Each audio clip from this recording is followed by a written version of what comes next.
Magandang araw po sa ating mga minamahal na senior. May mga sakit-sakit po ba kayo na nararamdaman sa inyong katawan? Heto na, aalamin natin ang 10 simpleng almusal para sa nananakit na kasukasuan. Pang-una sa ating listahan, ginisang sardinas na may kamatis. Ito po ang ating go-to na ulam kapag petsa de peligro, di ba? Pero huwag nating isipin na ito ay pangmahirap lang dahil sa totoo lang, ito ay pagkain ng mayaman sa kalusugan. Ang dilatang sardinas ay isa sa pinakamayaman, pinakamura at pinakamadaling source ng omega-3 fatty acids. Ang omega-3 ay ang numero 1 langis o pampadulas para sa ating naninigas at kinakalawang nakasukasuan. Ito ay isang napakalakas na anti-inflammatory na direktang binabawasan ng pamamaga, pananakit at paninigas. At heto pa po ang bonus, yung maliliit na tinik ng sardinas na kasama nating nakakain. Punong-punong po yan ng calcium at vitamin D na siyang nagpapatibay sa mismong buto. Kapag isinahog pa sa kamatis na mayaman sa lycopene, isang malakas na antioxidant na lumalaban sa pagkasira ng mga selula. Para na kayong kumain ng isang kumpletong pakete ng lunas. Isahin lang sa bawang at sibuyas, pwedeng ipare sa sinangag o ipalaman sa mainit na pandesal.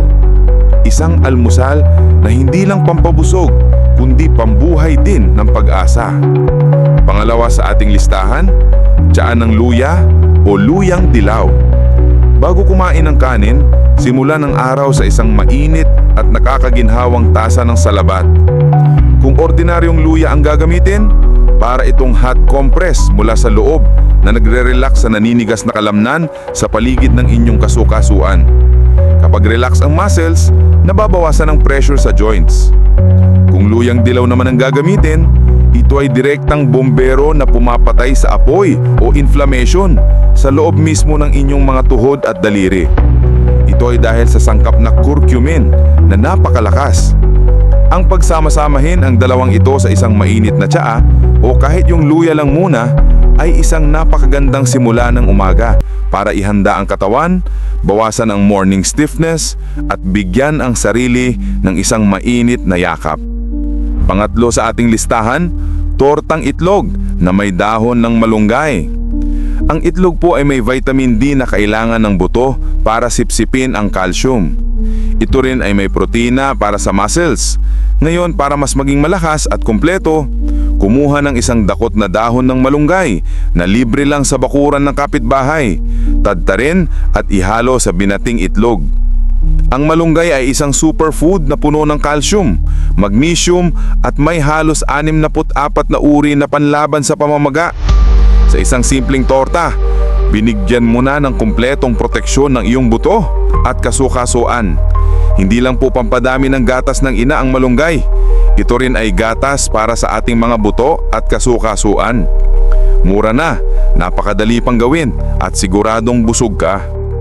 Baka naman po, bilang maliit na tulong nyo na rin po kahit like lang po dito sa video at subscribe. Okay na po. Maraming salamat po. Pang-apat sa ating listahan, mainit na lugaw o oatmeal. Ang mainit na lugaw sa umaga ay napakasarap, lalo na kapag masama ang pakiramdam. Pero imbes na puro puting kanin, subukan po nating haluan ng konting oatmeal o di kaya ay gumamit ng brown rice. Ang oatmeal at brown rice ay mga complex carbohydrates na mayaman sa fiber na parang walis na naglilinis ng CRP o Creatine Reactive Protein. Ang CRP ay isang marker o palatandaan ng pamamaga sa ating dugo. Kapag mas mababa ang CRP, mas nababawasan ang sakit sa kasukasuan.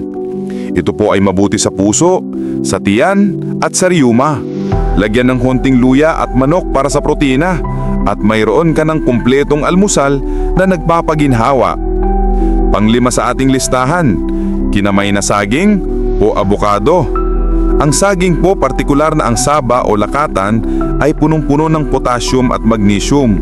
Ito ang dalawang pinakaimportanteng mineral na numero 1 panlaban sa pulikat at paninigas ng kalamnan na nagpapalala sa sakit ng kasukasuan.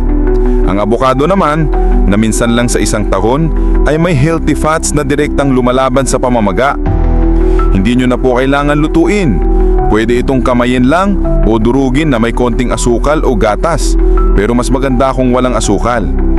Ang dalawang prutas na ito ay madaling kainin, malambot at puno ng sustansya na kailangan ng inyong nananakit na katawan.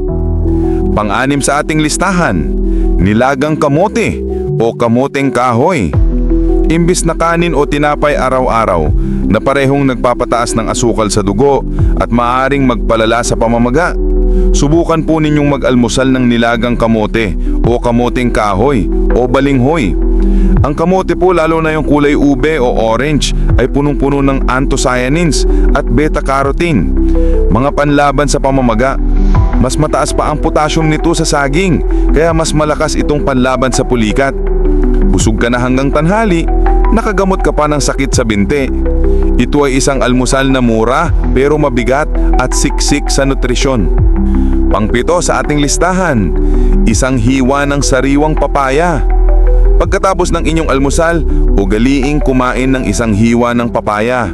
Ang papaya po ay punong-puno ng vitamin C. Bakit mahalaga yan? Ang vitamin C po ay ang siyang semento ng ating katawan. Ito ang gumagawa ng collagen na siyang unan o cartilage sa pagitan ng ating mga buto. Kapag kumakain ka ng papaya, para mong pinapakapal at pinapatibay ang unan sa iyong tuhod para hindi sila magkiskisan at sumakit. Ito rin ay may enzyme na papain na tumutulong labanan ang pamamaga na parang isang natural na pain reliever. Pangwalo, munggo gisado sa umaga. Bakit hindi? Sa ibang probinsya, paborito itong almusal na may kasamang sinangag. Ang munggo po ay mayaman sa fiber na panlaban sa pamamaga. Mayaman din ito sa protina na nagpapalakas ng muscles sa paligid ng ating kasukasuan. Isipin nyo, ang malakas na muscle ay nagsisilbing shock absorber para hindi masyadong mabugbog ang ating mga buto at joints sa tuwing tayo ay naglalakad. Ang matibay na pundasyon o buto ay kailangan ng matibay na poste para hindi gumuho. Ang munggo ang nagpapatibay ng mga poste na iyon. Pang-siyam sa ating listahan, sinangag na sagana sa bawang. Yung simpleng bawang na ginigisa natin sa sinangag ay isa na palang gamot. Ang bawang ay may natural na diallyl disulfide, ay isang anti-inflammatory na sangkap na humaharang sa mga senyales ng pamamaga sa katawan. Ito ay nakakatulong din na paluwagin ng mga ugat para mas maging maganda ang daloy ng dugo. Ang mas magandang daloy ng dugo ay mas maraming sustansya at oxygen na dumarating sa ating kasukasuan na tumutulong sa pagre-repair.